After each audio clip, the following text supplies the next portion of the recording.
Yeah, though. Haven't posted for a while, so thought I'd do a little update on a couple of more ACs, portable ACs I've installed in windows over in our cottages. So I'm in my son's cottage here, and we'll show you what we had to do.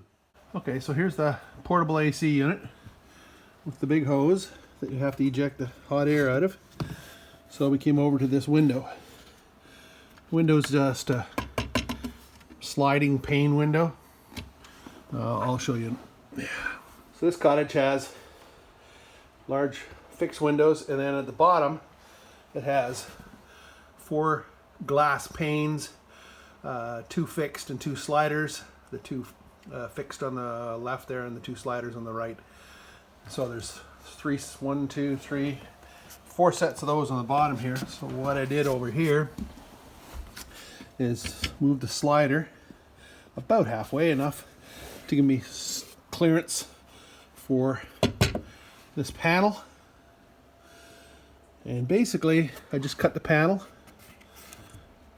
here to fit around the wood, and at the bottom a couple of little slots in there, and then 4 screws, 2 at the bottom just angled down into the wood to hold that, and of course the 2 at the top. And then on the side, the glass, you can see there was a gap. Oh, I should point on my finger. So there's a gap between the glass and here when I installed it. So I just found an old piece of aluminum. It was actually a carpet strip. And basically just screwed that on the edge. I had to put a little blocker of wood in there because otherwise it wouldn't have set straight. And then a little piece of that foam that comes in the kit with these AC units, stuck that on there. So now we have the foam pushing between this aluminum strip and here. That seals all that. That's open into there.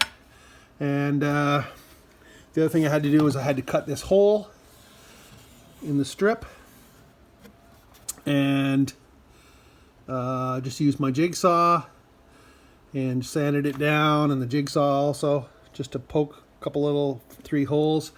Unfortunately, there's only one of those. It's a little catch here, you can see. Unfortunately, the other 2 are broken, but fortunately one at the top is still here, so I can hook that in, lock it in place. Okay, so there's that locked in place, and it works good.